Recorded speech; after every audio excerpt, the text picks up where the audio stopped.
Engine 1 from Car 1. Car 1's on scene. Assuming command. Give me a C.A.N report.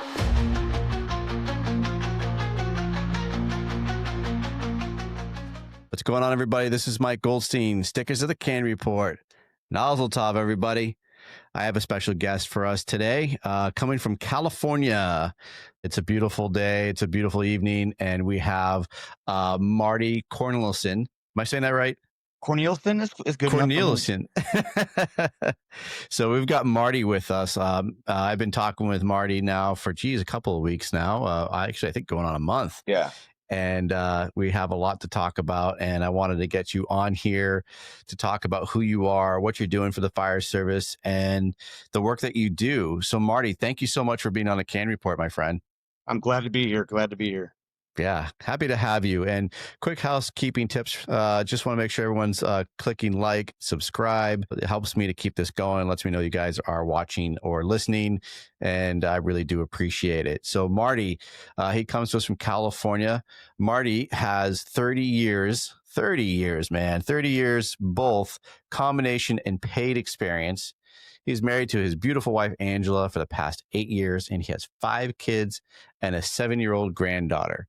Currently the fire chief for French Camp and Mountain House Fire Department for the past 4 years, a California Master Training instructor at Firehouse World San Diego, Fresno Training Symposium, Cody Fire School, and March Mayhem.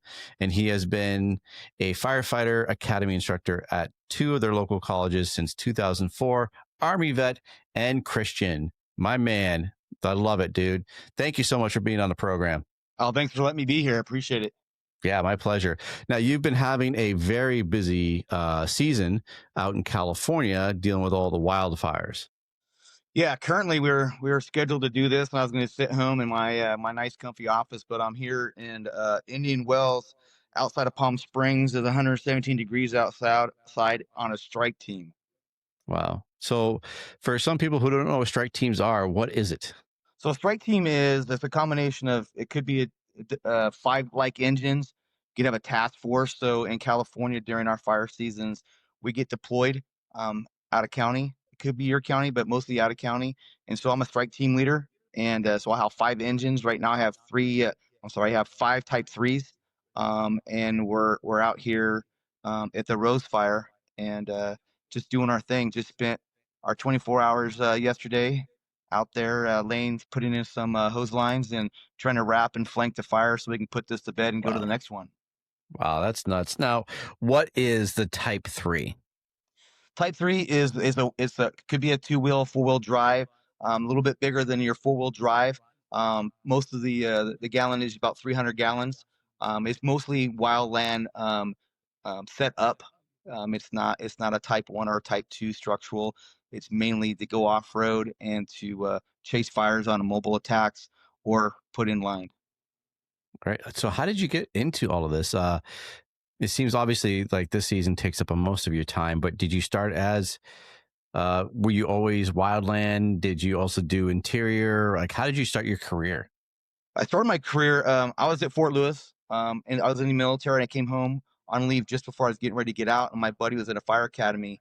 And I'm thinking, man, if I get out, I need to find something that's going to keep me, pretty busy and active, something that can remind me of being in the military. So the fire service was one of those things that was never on my radar, by no means. So I got out, started volunteering in my hometown in Ripon, and I just started there. And that was just one of the things you do here in California is wildland. It's the season. Everybody has hurricane seasons, and they have, tornadoes. We don't have earthquake seasons, but we do have fire seasons. So that's why I kind of got into that. That's part of our fire training. It's structural, auto extrication, hazmat, and then the wildland setting. And does that, obviously, I know the answer to my question, but I figured I'd answer it anyways. The wildland takes up the most of your time, correct?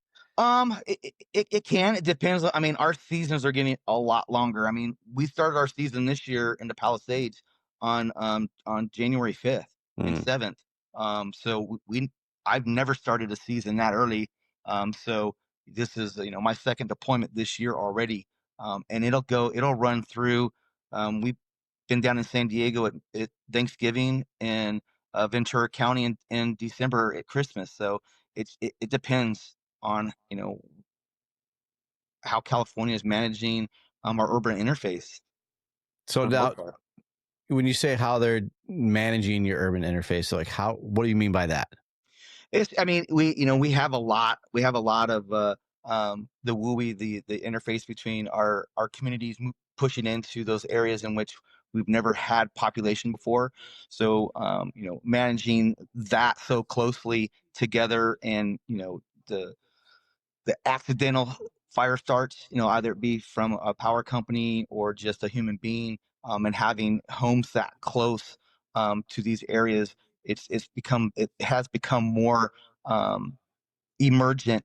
Instead of a forest burning, now it's a forest burning closer to um, homes and people's lives.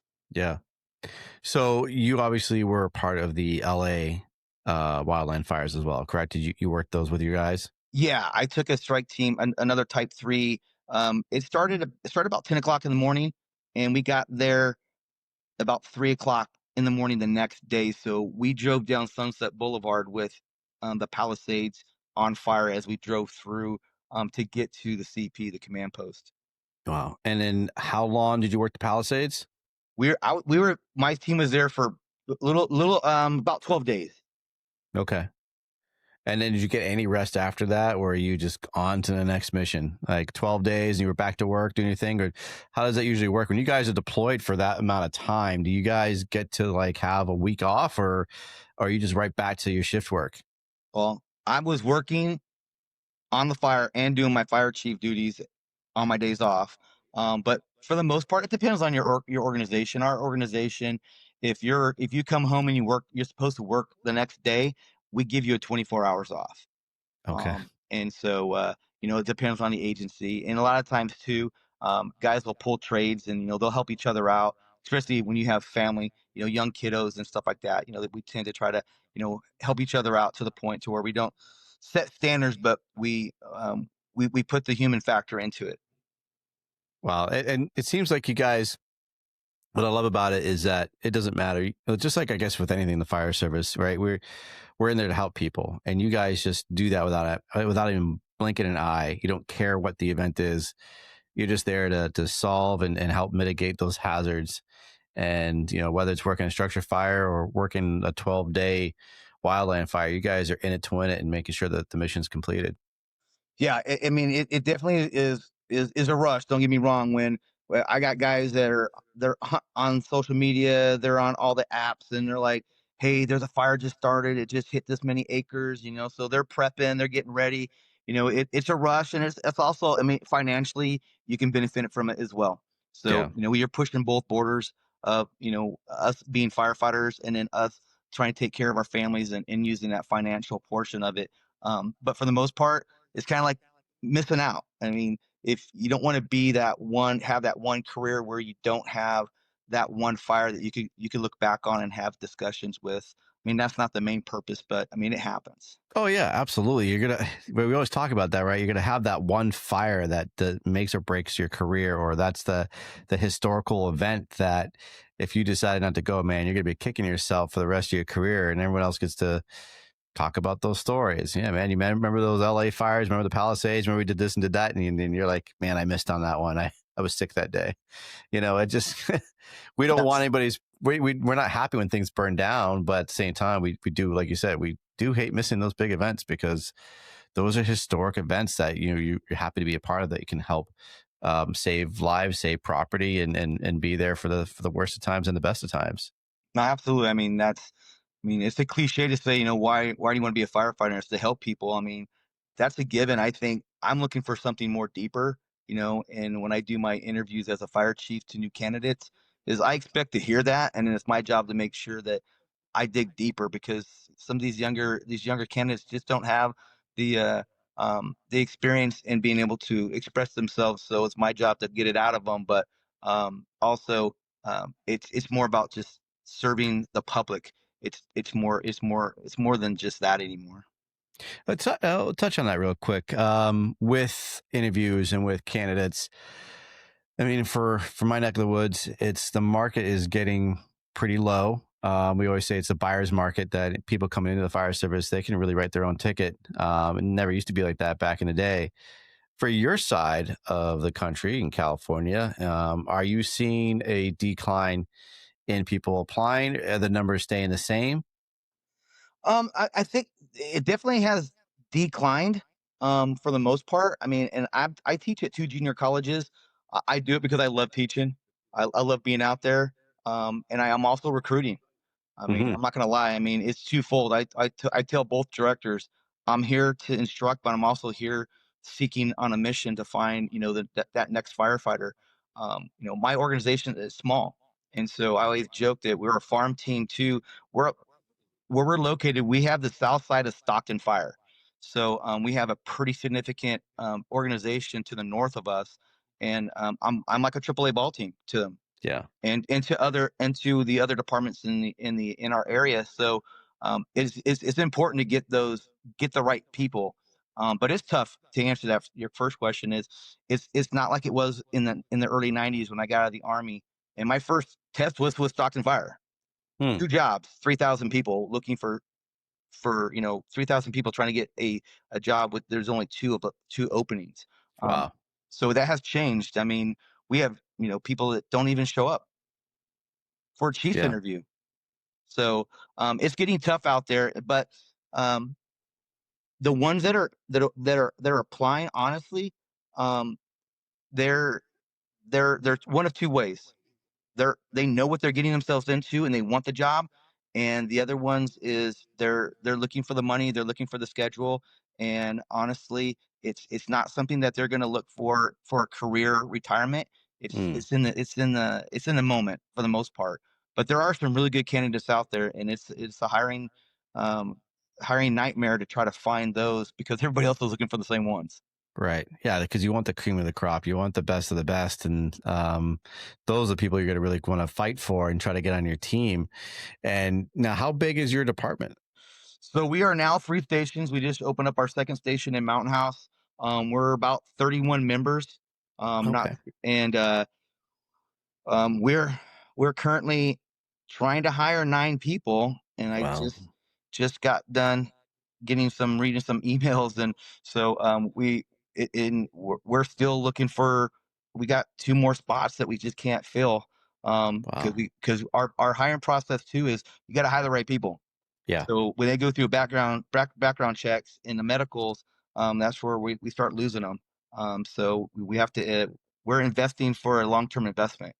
Um, so uh, so yeah, we're still Whew. looking. Yeah, that's difficult. Do you find that are you getting people that are local to the state, or do you get a lot of people from outside the state looking to move to California? Mostly it's all local. It's California folks. I mean, at one time, California was very, um, you know, we didn't look to the outside. ISAC Pro Board was not something that California accepted. So people coming into California, we they had to go through our whole certification process. So that kind of turned some people off. But now that we're ISAC Pro Board, Hmm. we're starting to find some folks that are coming into California. Uh, and we don't have. I mean, I grew up in my fire service was a combination department, but it's really hard right now to see that in our state is that volunteerism or that Hmm. paid per call. It's super hard because Yeah. not a lot of folks have that time or they want to invest in a career um, position that doesn't pay you a career pay. Right. That is difficult, and like you said, like, especially when you've got some jobs now, it's not like back in the day where the employers would let them go to their calls, and they knew they were providing for the community, and let them be call firefighters or volunteers. And when the tones dropped, their pagers would go off. They'd say, "Hey, boss, I got to go to a fire," and the boss would be like, "Yeah, sure, go ahead. We'll see you in an hour." But now it's like, no, you can't. Or I mean, a lot of them don't live in the town that they don't work in the town anymore. Businesses have moved out, shops have closed. They got to, like for us, like in the small town I live in, a lot of the call members, some of them used to work in town. They worked for logging companies. They worked for auto body shops, gas stations, and that's not really the case anymore because they don't pay enough. So they got to go to Boston. They got to go to other businesses that are going to pay more, and then they get to respond when they come home after hours. So it's tough all around for trying to intrigue people to do that. Yeah, I mean, it's very competitive. I mean, even on the pay side in California, there's you know, people that are given hiring bonuses, and I mean, and literally, job hunting people to come work in their organization. And we're very a heavy paramedic state, and ALS is something which, if you get your paramedic license, is like reaching into the gutter and pulling out a candy bar and having a golden ticket. I mean, not everybody can be Charlie. For those that's a reference for folks that I kind of dated myself. But I mean, as as a trainer, and I've been that way my whole career, um, is we lost that same local town, people in the parts store and the restaurants and the hardware store. When Yeah. when the bell went off, when the horn went off, the town horn went off at the station, they'd all just drop what they're doing and leave. And I had to start searching outside, 50, 60 miles. And instead of asking them to come when they were available, we had to actually assign them to be there, so we knew we had them. Yeah. Yeah, there's a lot of departments that do that now where they've like do like rotating shifts on the weekends and after hours for guys to be available, for the call members to be available. So they get to respond from home, but they have to be available at home. No drinking, no going anywhere. You're pretty much you're stationed at your house until the tones drop or until your shift's over. Yeah. And we're Man, lucky. I mean, we have rooms, and they were able to do a 24 or 12, and they would work a whole day at their normal job, stay at the firehouse, and go back to their job and then go home. So some of their family members didn't see them for 36 hours. yeah. And our new generation of the family dynamics, that just doesn't work. Now the I don't. department you're on now, it is all career, correct? We do have a reserve component, but it's very minimal. So we're not all career. We do Okay. have a handful of reserves, but it's not what it used to be. And it's hard. I mean, the requirements in which we hold them to the standard of our paid staff. And it's that time family ratio is Yeah. very difficult to balance that right now. So, what are you doing to try to get people in the door? Like, what kind of recruiting methods are you trying to do? I mean, honestly, I mean, the biggest thing is you know a firehouse life. Try to. I mean, we can offer them as much money as we can. We can't compete with the bigger departments with Mm, the funding, so we have to be creative. And being an instructor, I can help with some of the certifications that they can have, so they don't have to pay for it. We'll cover a cost of the cert. We'll teach it. We have some members that can teach classes. We send them to different. We try to send them to different types of outside training opportunities. And we with our reserves, we treat them like they are a career firefighter, sure. and encourage them. And also is we have a pretty good reputation of our members being hired at bigger departments. So that's another aspect when people hear. I'm not saying we're the best, but we strive to be great, and that's the journey in which good is that journey to greatness. And so that also kind of helps us too. That we are that. All it takes is you go 8 for 8, couple home runs, and you get pulled up to the big leagues. So that's why I Yeah. always say we're that AAA ball team. Yeah. And it's funny you say that, though, because I use that statement all the time in my neck of the woods because we have a lot of career department. Well, not a lot. We actually have more volunteer than we do have career departments in the state. But it's the same way. Like, we have much larger departments. And usually that's the same thing. They'll start on a smaller career department, get cut their teeth there, and then they go on to the big leagues, and that's where they usually will stay and finish their careers up there. So it's their way to get the foot in the door, and then the bigger departments seem more appealing. They get more jobs, it's more exciting, and then they lose them to the big ones, Yeah, and I it's the mean, way it always goes. I have guys that we'll lose them to some of the bigger departments around our areas, and they'll keep in contact, and they're like, man, I miss I miss working with you guys, because I miss that family atmosphere and the Mm, closeness in which you have in a smaller department. And that that goes away after a while when they figure out, after their probation, and they start to figure out what group that they're going to be part of in that agency. So it's just a matter of time. But it's just Yeah. nice to know that we're doing something right. Because I told our board members, if they're like, why are we losing people? I'm like, well, if we were hiring the wrong people, we wouldn't have this problem. So we're hiring the right people. Right. If we can keep them for 2 years, I'm happy. If we can keep them longer, I'm ecstatic. And so, I mean, that's our goal. I mean, we're, our public, our citizens are investing in us, and we're their investment, and they want that return on their investment. So if we can give them that, um, continuously, either they stay with us or they move on. That's our job. And Hmm. and it's hard. I mean, I'm sure you can train, and the guy's leaving. You're training again, and then you're training again. The one thing is we're training. Yeah. We're training a lot, and our guys are good at it. So that's it's definitely tough. You said like you're having to train them all over again, and turnover is never a good thing because it's expensive and it's time consuming.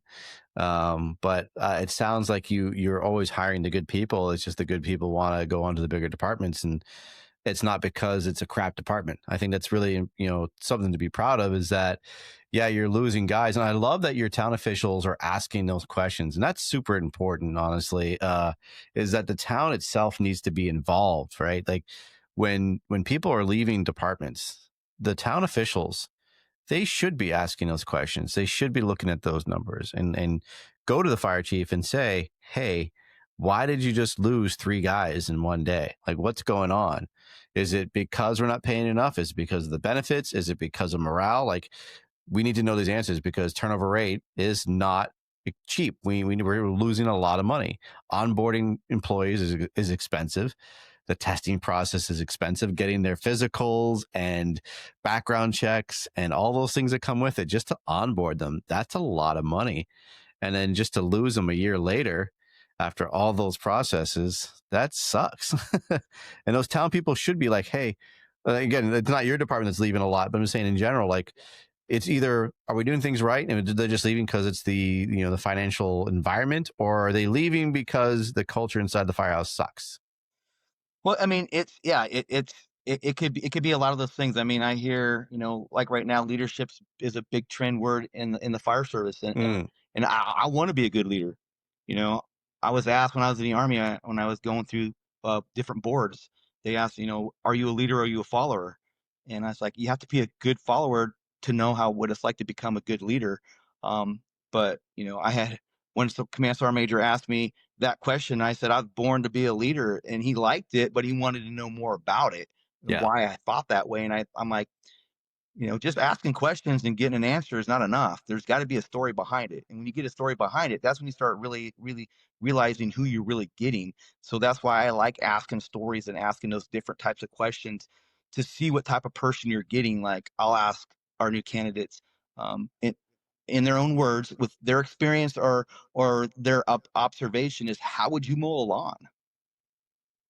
I like it. And it throws people because some of these kids are like, sir, I don't mow my lawn because my dad has a landscaper. And I'm like, okay, that's fine. But have you ever observed them watching them mow the lawn, and what did you observe? So it kind of gives me an idea of not that they're not going to get hired. I just kind of want to know where their mindset's at and where Yeah. they're looking at. Are they just looking forward, or are they looking to either side, their perspective of things?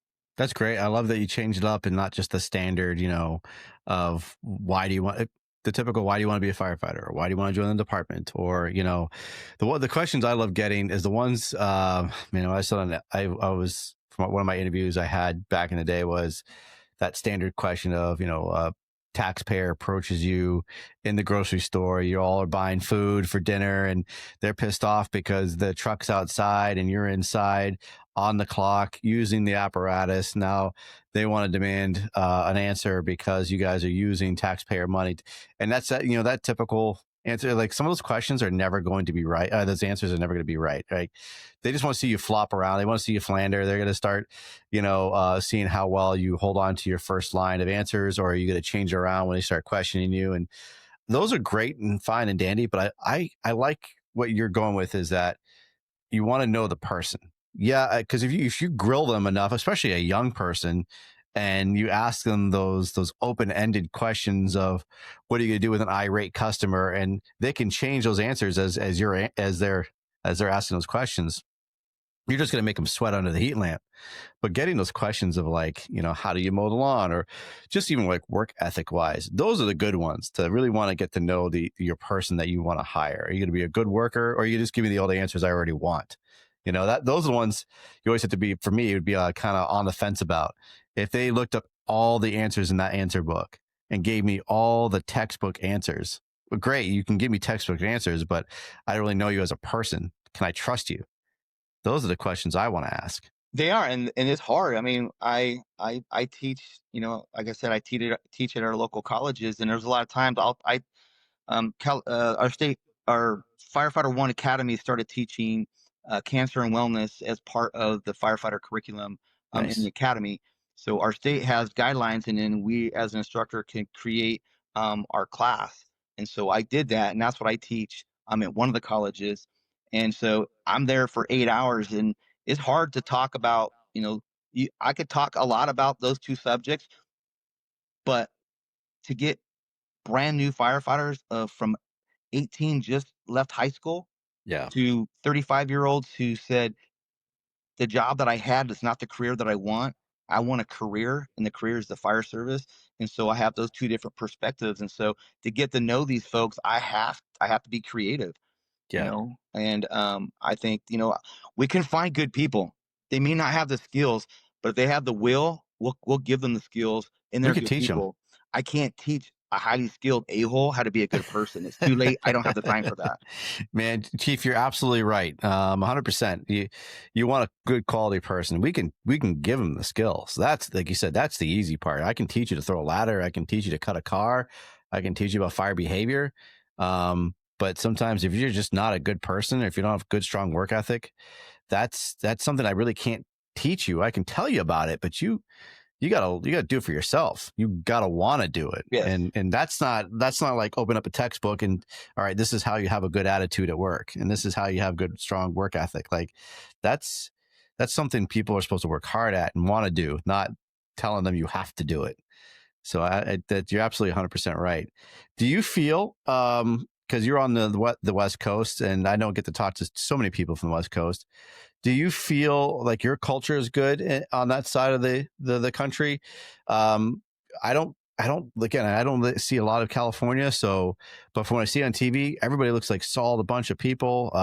You guys always are smiling, guys are looking sharp. Like, what's California like? What is the fire culture in California? That's a hard question because, living on the West Coast my whole entire life, and then spending some time on the East Coast and seeing the fire service out there, spend some time with the boys there in Kentland and getting to know the East Coast style. That's a lifestyle, and it's in the families. It's a heritage on the West Coast. I mean, we're like basically 175 years behind you guys in tradition, and maybe more. And so I think our priorities in the fire service might be a little bit different because you heard that we 8 to 8 and out the gate. This is a job. It's not my life. Yeah. And I was just at a chiefs conference in April, and this one chief showed a video that their guys put together for recruitment video. And nothing against this video. It was a really good video, but 80% of it was what they did off duty with the money they made, and about 20%, if not less, was what they did on the job. And that's what attracts just this new generation of firefighters. On the west side, on the West Coast. Not to say that it's bad, because if you can get people to come through the door, but then that's an expectation that you're holding now is you don't have to come to work, because this is what you're going to get to do with that money that you're making. Yeah. Me, in my first life in the fire service before I met my current wife, it was all about the fire. It was all about, because that's what I did in the military. I wanted to be at the firehouse. I wanted to do training. I wanted to set myself up to get that career job because it was tough. Yeah. And there has to be that life, that family balance in the firehouse. But I think, a lot of our guys don't volunteer. A lot of the professional departments, they kind of not frown upon, but it's not something that you do volunteer. A small percentage of us do. Where on the East Coast, you got fire life all the time. Yeah.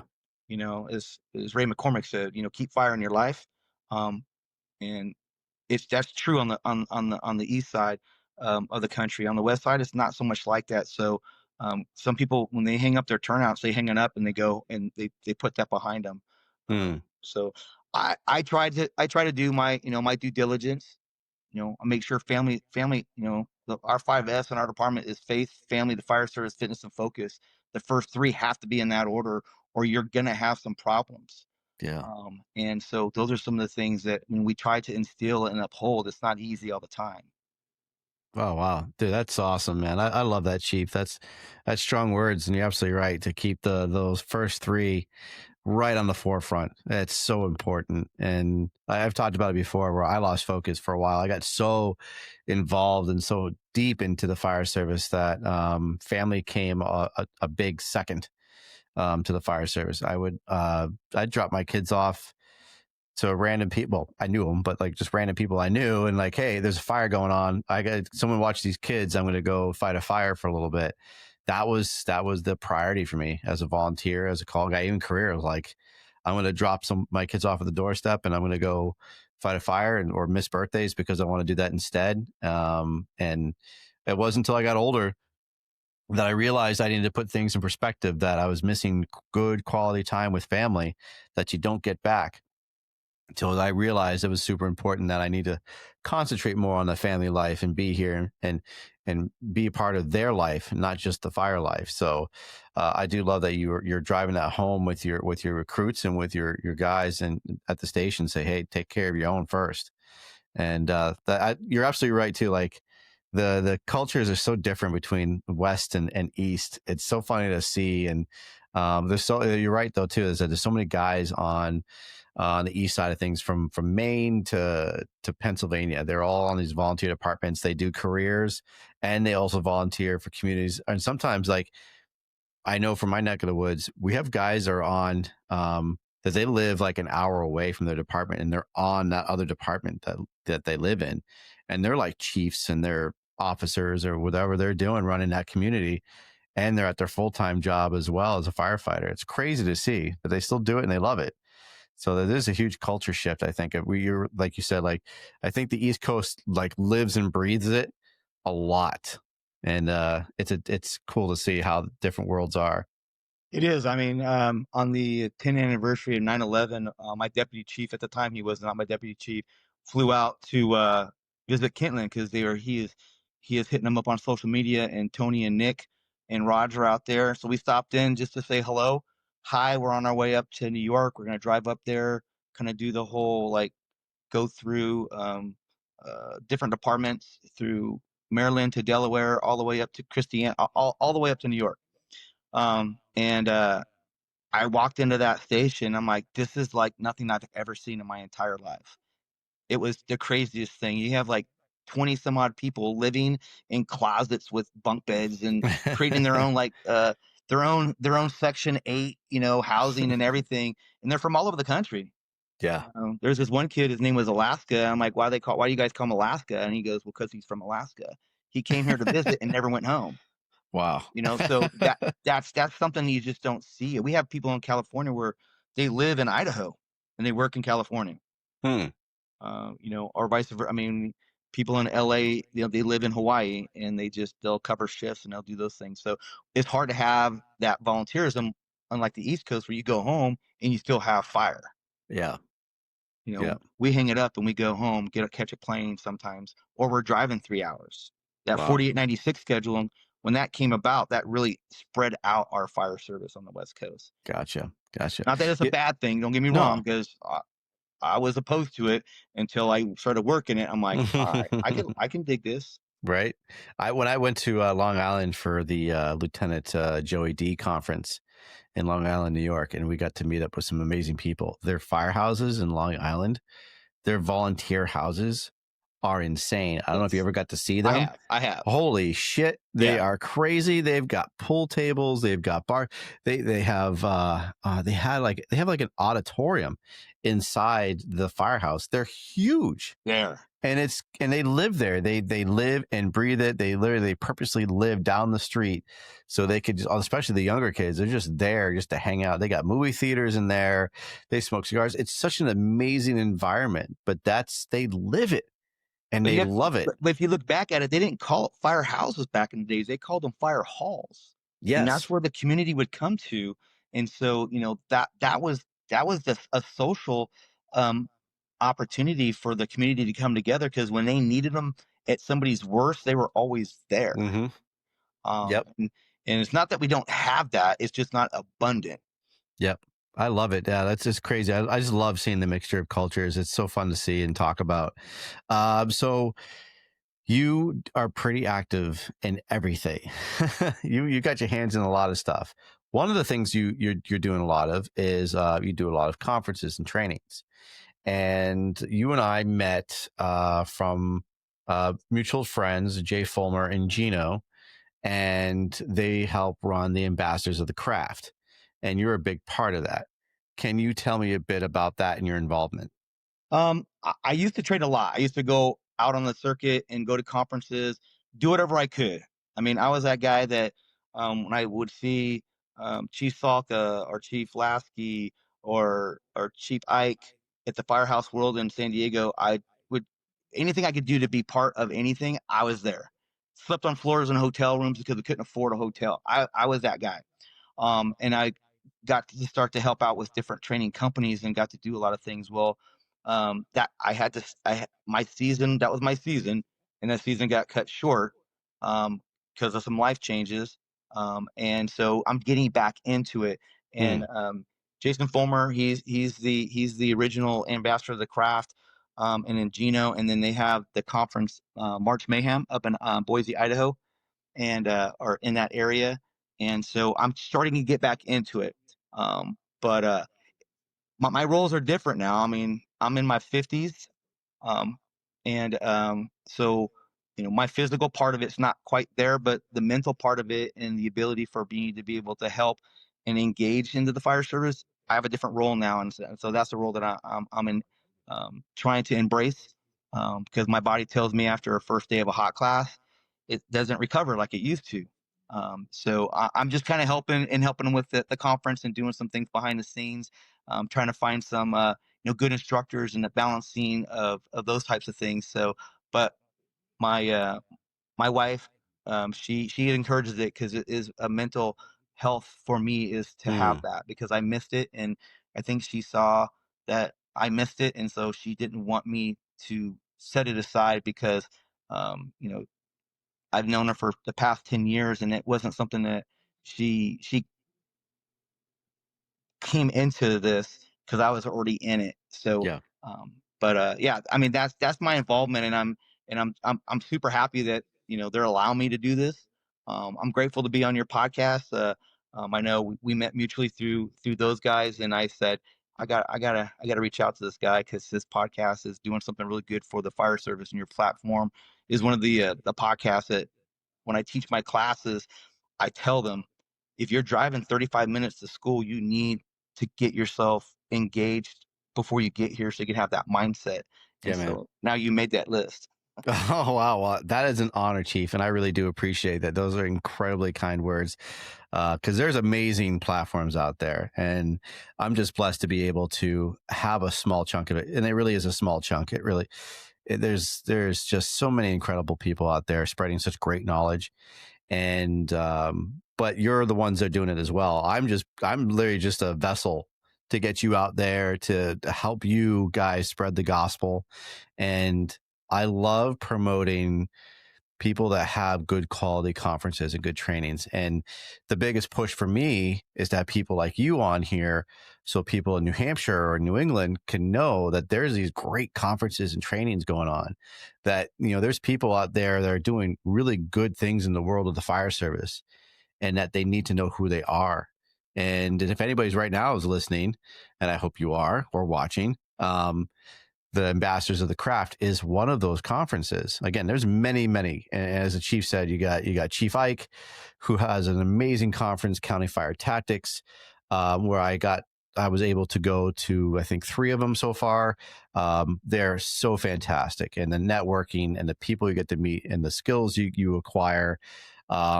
Ambassadors of the Craft, I will be a part of that. I'm excited to be a part of that. I'm looking forward to meeting all of you guys, but I know you guys have like some top-notch instructors. You guys have such an amazing platform of getting good quality instructors and students who want to be there. And I saw on the posts have been coming out, all the acceptance emails have been rolling in, and people have been posting. The instructors are extremely excited, and it's cool to see. So some of these things aren't secrets anymore. So do you have anything you want to say about the Ambassadors of the Craft conference that's coming up in March, and who are some of the people that might be there?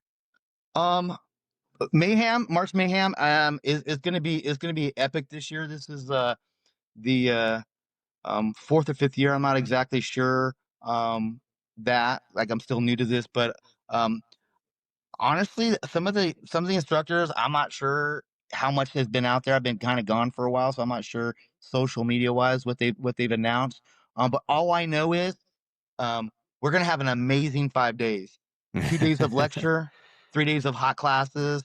And the nice thing is, you know, as long as the conferences are affordable and we have the ability to be able to, maybe drive 4 or 5 hours, fly, and we don't have as many conferences on the west side of the country that there is on the East Coast, but they're getting more of them. It's funny actually you say that, because on the East Coast, particularly where I live, there isn't a whole lot. The South, more of like Florida and Georgia and Texas, those are the conferences that are going on. But like New York, we have a couple. Boston, I think Boston has 2. New York has got a good couple of them. New Hampshire, we only have like 1 or 2.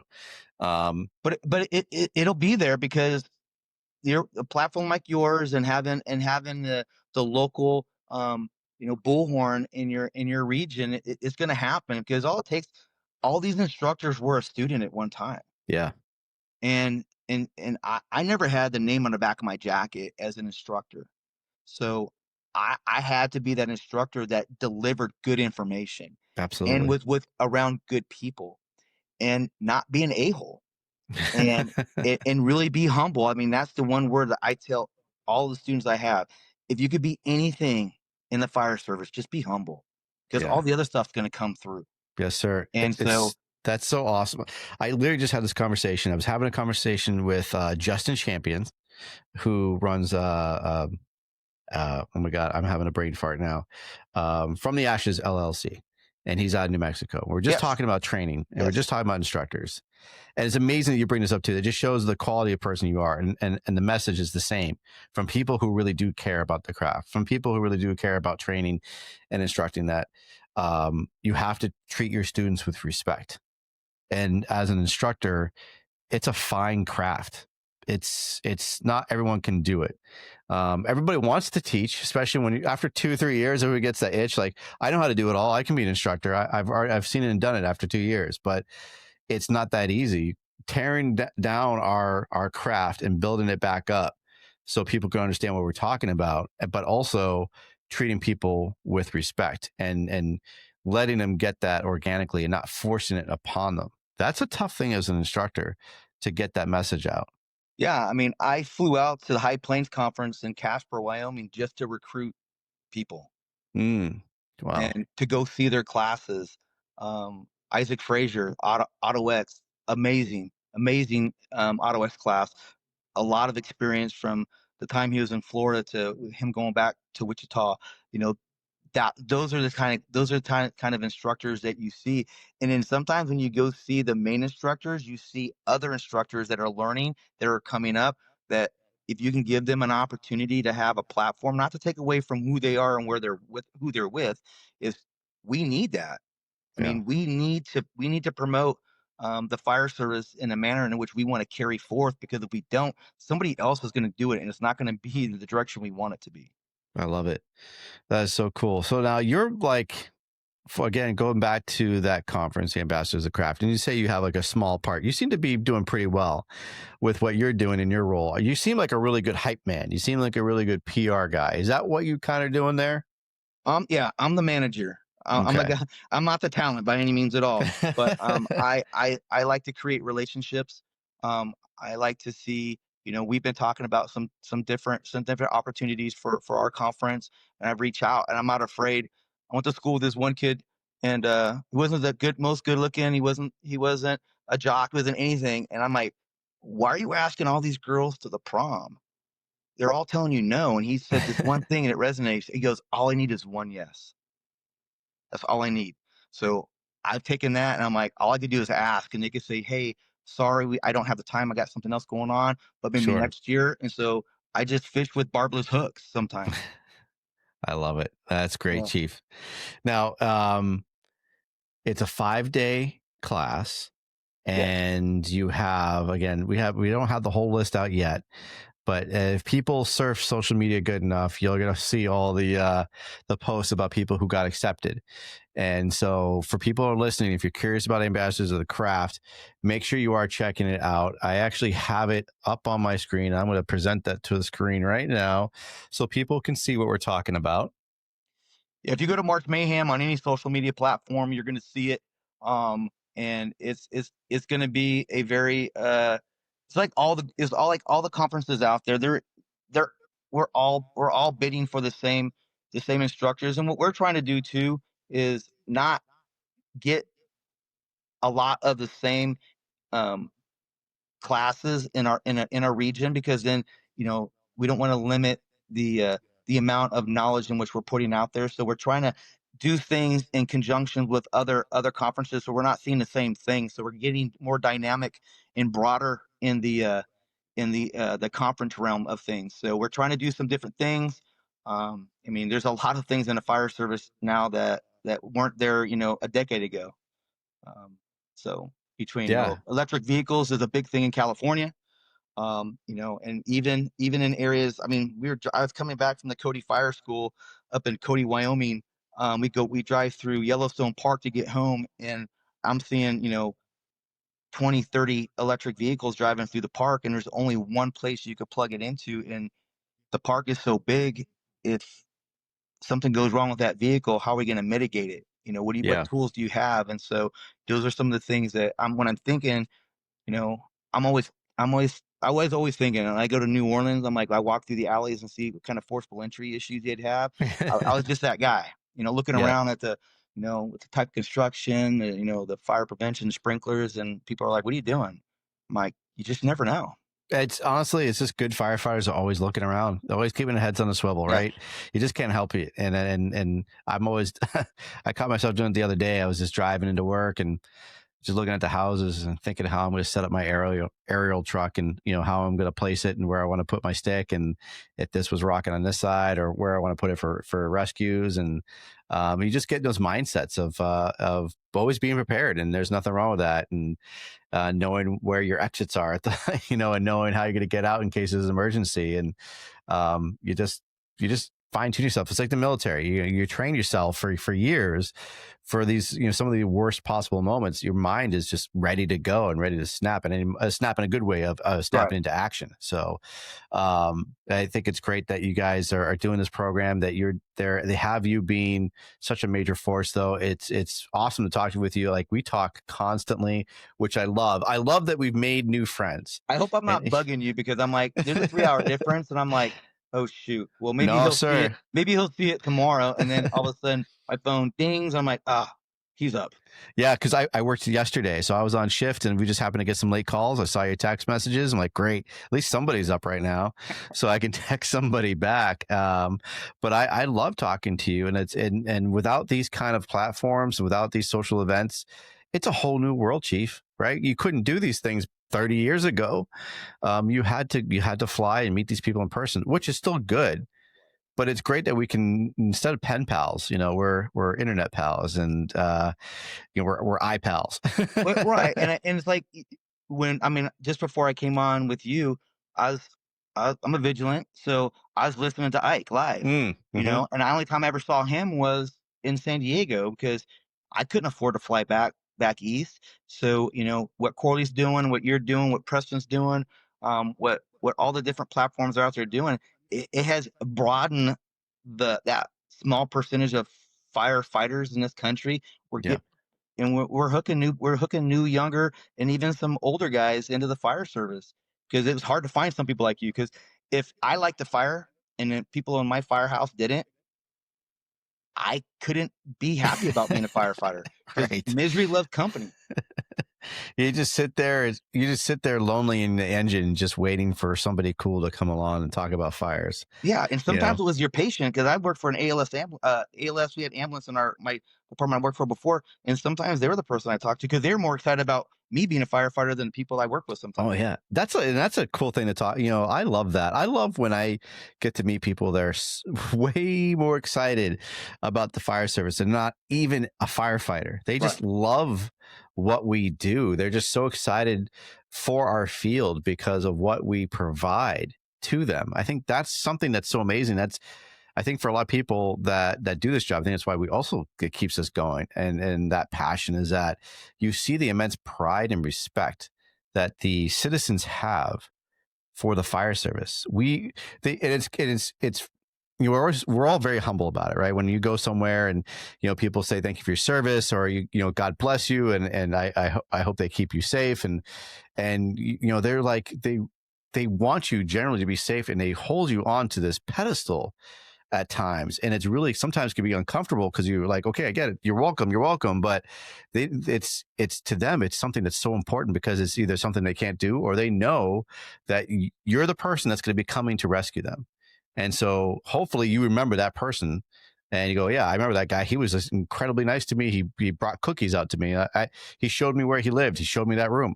Well, if there's an event there, I know what to expect. You'll remember those people. And Right. it's And I think sometimes we don't do a good job. Law enforcement, man, they do that because they don't have a good rep, but they do a better job of marketing themselves to the public. I mean, they got the stickers, they got this, they have that, and that's what we're trying to do in our organization. I see it across the country where with social media has been able to allow us to do that because when people would see the fire department, it's typically on the news and it wasn't good. And they right. see the things that we do. So they're like, you know, they worry for us. They know we're in danger, but that's not our all everyday kind of thing. So when they say thank you for your service, because that's what they see.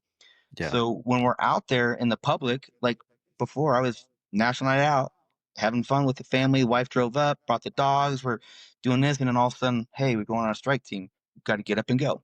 Yeah.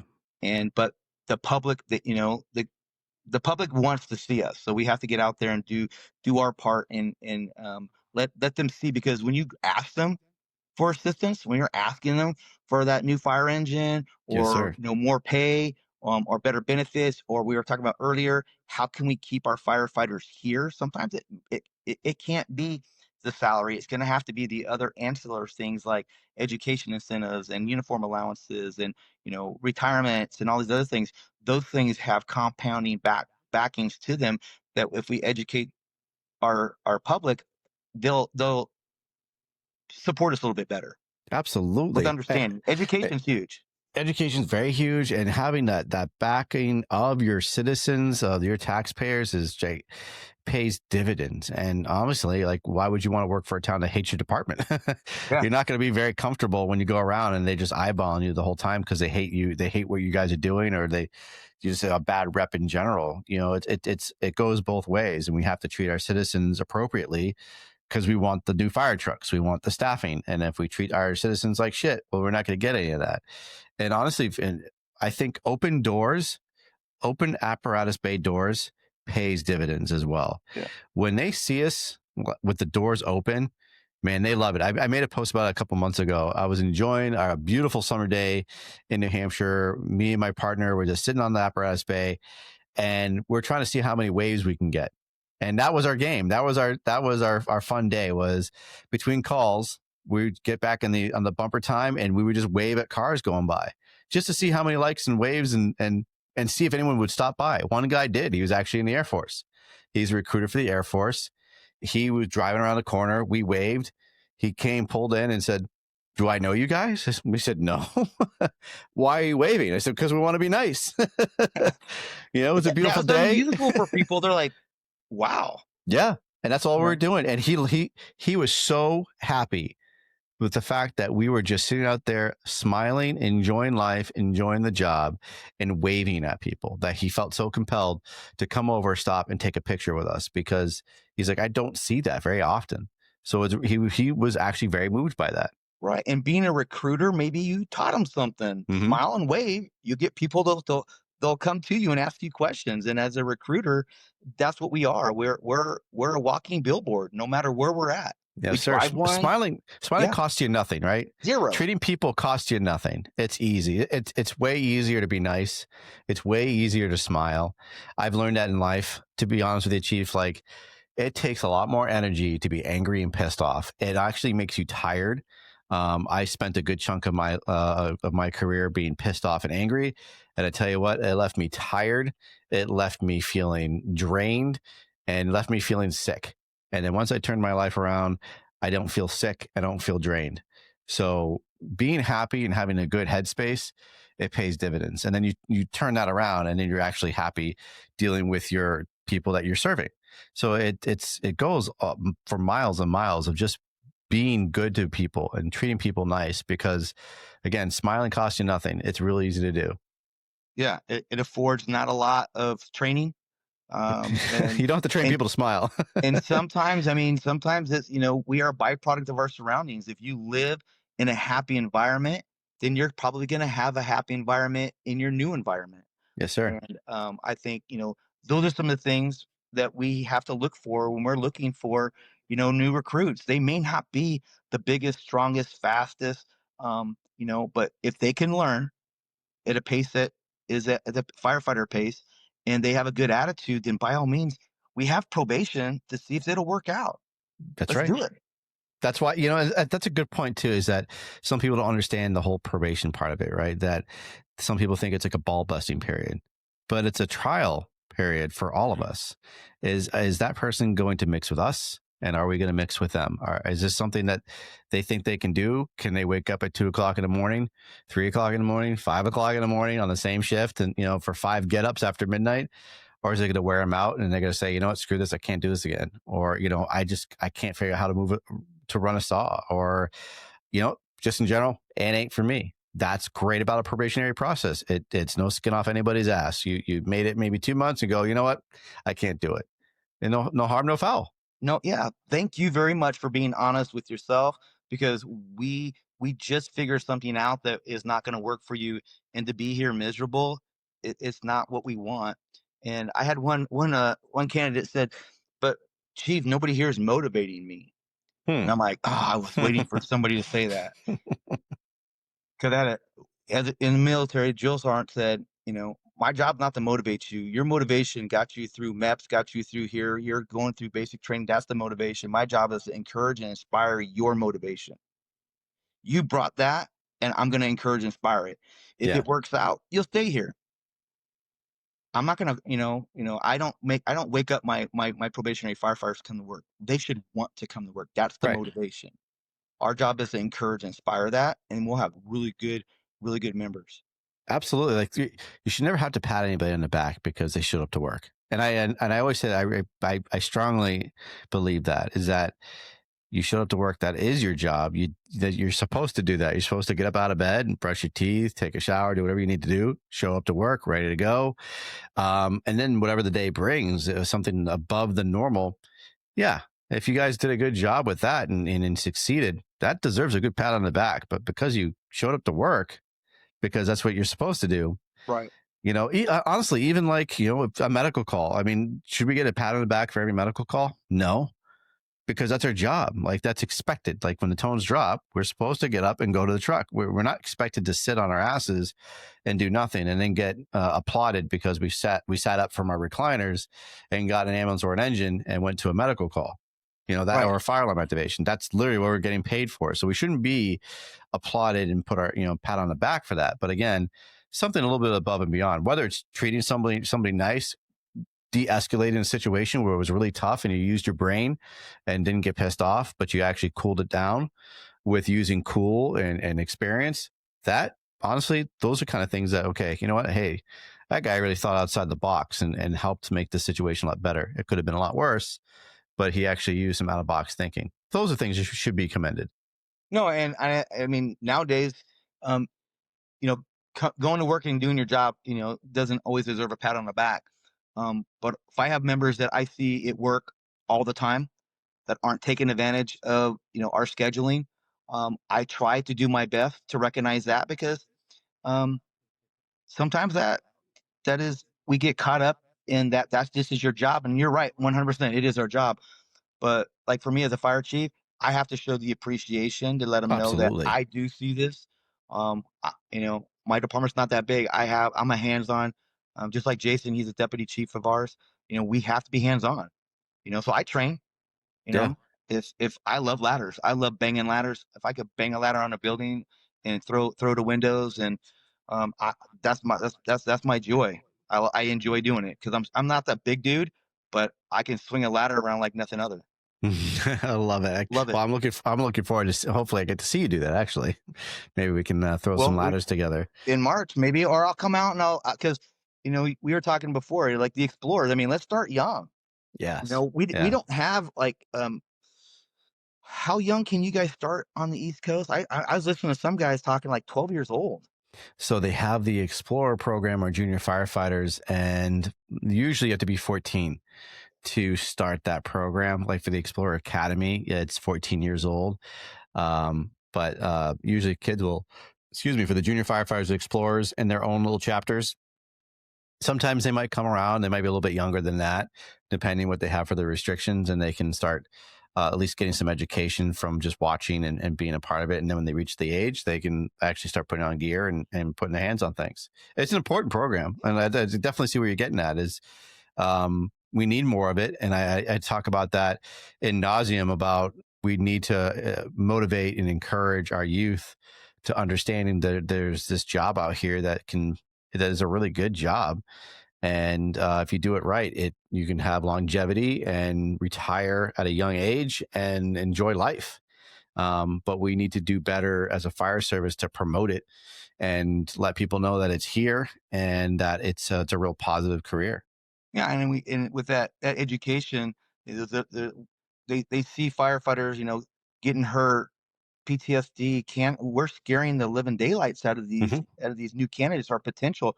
So we have to educate them. Those are risks and those are hazards. Don't get me wrong. Every occupation has it. Even a banker has it. Right. Okay. Because every once in a while you can get held up. Okay. That's the hazard of the job. So if we can educate them and bring that knowledge to them at a young age. We started a Explorer post at our department. And when I left to go to take this chief position, one of my first Explorers was my captain. Oh, that's awesome. So it works, and it's a recruiting tool for those organizations that have that career combination, or just you're still 100% volunteer, which is commendable, and like have that commitment in today's world is a lot.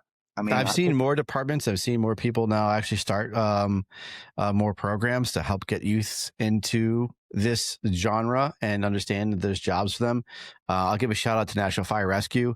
National Fire Rescue in my neck of the woods in New Hampshire, they just had a week-long program of doing an Explorer program, if you will. They have kids around the city that can take a week-long program and learn about the fire service. And the men and women of the Nashua Fire Department, Nashua Fire Rescue, they actually go to the local college, the Nashua Community College, and they put on a whole week of showing them how to do what we do. And this was the first time for them doing that. And I think that's really, really cool. Manchester Fire has done it as well. Manchester Fire in Manchester, New Hampshire, they opened up their houses and their instructors, and they're doing an Explorer program as well. So many departments are seeing that this is working.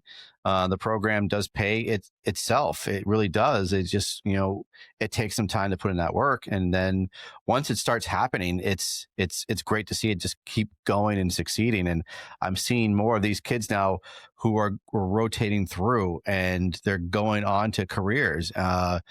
In my neck of the woods, again, I'm seeing a lot of these kids that came up through the Explorer program. They're now going through their probationary process in the new full-time department. And that's really cool to see. Like, I saw them when they were 15 years old.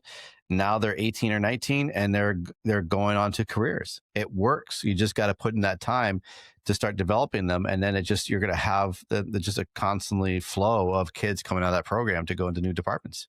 Yeah, because if we don't, somebody else will, and they may Mhm. not be doing justice in the fire service in the manner that we want. So I encourage it. That's why I still do it. I mean, other It's than fun to do. yeah, it is very fun to do. When you were talking about that Explorer week long, I was like, man, that would be awesome.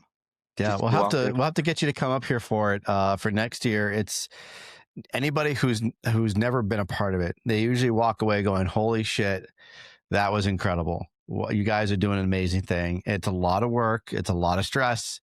But the kids don't see that. The kids just see all the fun and honestly, they see the sacrifices we're making, and they're really appreciative of it. And it makes you feel better when you walk away for the week and realize all the amazing things that they got to do, and the fact that they're just always saying thank you. They walk away from that week and they're just so happy that they got to do this. And the parents always say they left the Explorer Academy different kids than when they came in. So that means a lot. No, and we had one of our recruitment academies, our new hire academy. We had this one young man. He dropped 25 pounds. Wow. I mean, like I said, we're not a very big department, but we have to ask a lot. And Chief Fulmer and his training cadre, this cat, he dropped about 20 pounds, and you saw the picture side by side at the end of their academy video, and it was amazing to see the transformation. And and that's why we do it.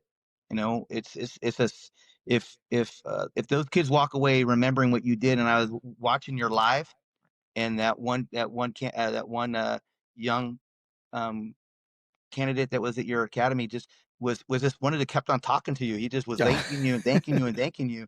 Like, that's exactly what that's what makes it good for us to do. Makes it totally worthwhile. And I give a shout out to Chief Rhodes. He had a blast when he was up here doing this with us. He was so gracious to come up for the program, but he really immersed himself in it. I was not expecting for him to have as much fun as he did. Would you expect anything less? Man, I didn't even know. I was kind of awestruck, right? Like, and the kids, some kids know who he was and some kids don't, but the cool story, I meant to make a pod about it, but we had a toga party. The kids wanted to have a toga party for me and for the rest of the staff. And they spent the whole week planning this, and it finally happened the last night that we were there, and Chief Rhodes was there. These kids show up in togas. They had a sign, and all the staff, we all dressed up in togas. So we grabbed sheets and blankets off the beds. We wrapped ourselves and made togas. And Chief Rhodes, man, he totally immersed himself in it. He wrapped himself in a blanket, and he started playing air guitar in his toga. And the kids just had a blast because, we were having a blast. We were like kids again. And that's what was so cool about it. It was a memory. Why can't we keep that? Right, exactly. That's what I mean. That was the fun part. Like I always say, like we get to have adult sleepovers every night when we're at the firehouse, right? So that's what they're having. They're having sleepovers. They're having fun with their friends, and we made sure that we were going to do the same thing. And so that was a really cool moment for all of us, is having this toga party with Chief Rhodes and all of our other staff instructors, of having music blaring and just literally enjoying the moment, enjoying the last night that we had together as a family. And it was a special moment. So those are the things we want to keep going. Those are things we want to make sure that the students want to come back and the staff want to come back and have fun with. And just think, one day that student's going to sit there at FDIC and see Chief Rhodes up on the stage and go, I saw him for the first time and he was in a toga. It was a joke. Absolutely, right?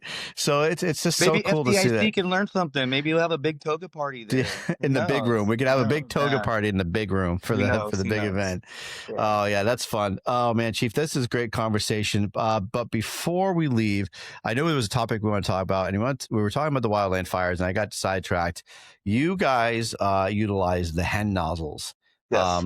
for your wildland application. Without going too far into it, what do you think about those?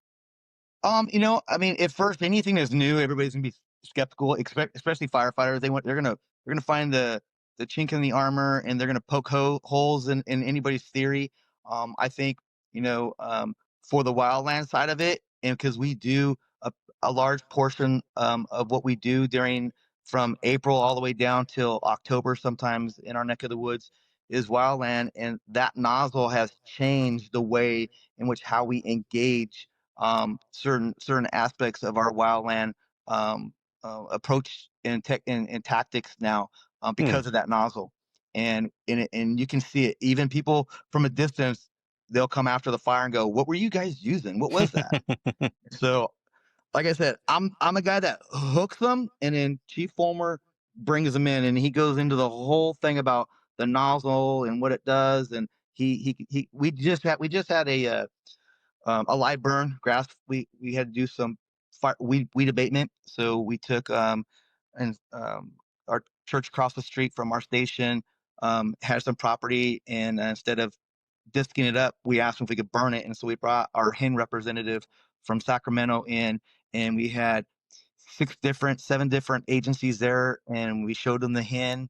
We already invested in it, so we're the local people that if anybody has anybody that to look at and ask, we're there. But Nice. they were quite surprised. It was definitely not something that you had to convince somebody that it's good. The product itself did the job that it needed to do without having to have someone try to sell it. That's what I love about it. It speaks for itself. Yeah. It really does. Once you put it on a hose, you let them do what they need to do. They open it up and they can feel it and they can see it for themselves. And that's the really cool part of that whole package deal, is that you can see it without having anybody tell you about anything on it. Right. And you asked me if we use it up here, and I told you no, because I'm not leaving that nozzle on the line. Because a lot of times we'll leave our equipment on the line, and we go back to supply and get new ones, and they're not handing out hens. So. Gotcha. That's awesome. Well, I'm glad you're using them. I'm glad that you guys like them, and that they are making a difference for you, because it kind of just makes sense. And I love people picking people's brains, and I honestly, it means a lot because you're so seasoned, because you've been doing this for a long time, and that's the hardest part with anything being new. Like you said, it's very difficult for people to buy in anything that's new. It's good. Usually, new is bad, and or they're just not. There's new is hard and new is expensive. I guess is the best way to put it, right? And Well, yeah. right. Because I mean, because being a fire chief, I have five basic things that I have to look at when we purchase things, and the cost of it is the number one. yeah. And the last one, will my firefighters use it? So if we can do this, then we're good. I And like that. that's the one part of that product itself. You can have the biggest names in the fire industry backing stuff, but if the firefighters don't see value in it, it's gonna sit on a shelf and it's no good to us. Yeah, 100%. You're absolutely right. The end user is what really is making or breaking it. We can preach all day long, but one, if you don't put your hands on it, then you can't say yay or nay. But also, if you put your hands on it, you go, you know what? As me being the end user, I'm not feeling it. I don't like this or I don't like that. Cool. At least you actually put your hands on it and gave it a try and go, you know what? It's still not for me. But at least I want firefighters to check it out. I want firefighters.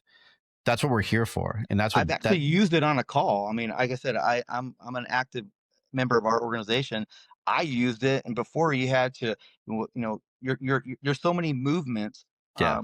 And granted, we're not trying to dumb down what we do because we're backing it up with education and techniques. So that's what we have, and that's where having to have good officers that are good trainers that Yeah. can deliver the information, that's going to make the fire service a lot better. I love it, man. Chief, I really appreciate you, Marty. It's been fantastic. I love this conversation. We're gonna have this back again and talk about some more stuff because Absolutely. I get the hour flies by so quickly. And I know you're going to have an early and long day tomorrow. I'm just looking. We just got punched out. We're demobing, going to another fire in the morning. There you go. No rest for the wicked, my friend. Yeah. Well, yeah. I really do appreciate it, Marty. This has been a fantastic conversation. Is there any contact information that you have for others that are looking to get a hold of you? You can give me a call. If you're gonna text me, please let me know why you're texting me, because if somebody in my family sees it and doesn't see anything accompanied by it, I have to have some explanations. But 209-988-9384. And you can always have comments. Go to March Mayhem and use that platform too. So that's what I have right now. I'm kind of new at this social. I'm very technically not there, so I'm learning. So, but yeah, that's the best way to get a hold of me. Wow, that's fantastic. Now, you got something in the works too before we end. You're shaking your head no, or do you want to talk about it? No, I'm trying. Okay. We all have. I listen to multiple people that have platforms, and that imposter syndrome is, what do I have to offer? And I'm having a lot of encouragement from my wife. I want to put out there a different aspect. We all have different platforms and different forms, and I think that's such a good thing for the fire service. And so, I'm going to try to use those 5 F's and create a platform so we could talk about, being a Christian. Having faith in the firehouse is hard. Mm-hmm. But having a strong faith, you're gonna have a strong family. You have a strong family, you're gonna create a good work environment. You're gonna want to come to work. And then the fitness and focus. I mean, I have some fit guys. Preston talks about Colorado. I think California is right up there too. Our young firefighters. There's 2 basic parts of a firehouse when we built it: it's the kitchen and the gym. Yeah. Those are the 2 places. Because all of our bedrooms are all single dorms, and they have a climate control, air conditioning, heating. So, so the fitness and the focus is education and training. So I want to be able to have a platform where I have 5 different areas in which we can hit on and bring everything that everybody's doing and keep it constant. If we're in the face of our future firefighters, then we can help continue the best thing about the fire service, and that's just doing what's right. I love it. And what is the name of the platform that you're planning to have? It's Span and Control, and Span and Control is that 5 to 1. So we have the 5 F's, and the 1 is you. So there's that. That's kind of how I been thinking about it, and so it's drawn out. And the other day I was getting ready to hit record, and something happened, and I got so it'll happen. You'll see it. You'll be the first one besides my wife to know that it's out there. So I'm gonna do my best. I'm looking forward to it. I can't wait. I know it's gonna be great, Chief. I'm looking. All forward I need is to one it. person to look at it, and I'm good. That's right. Okay. Excellent. I love it. I'm looking forward to it. I'm excited for it. We can't have too many. There's just so many good platforms out there, but all of them are very unique. But what's great is they all provide a service. Yeah. And they're all helping us to educate and to be aware of what's going on around us. So I appreciate you taking the leap of faith and taking a step forward and trying something new. And it's going to be really exciting. And the hardest thing to do is hit record. That is the most difficult part. Once you hit record, it's kind of all downhill from there.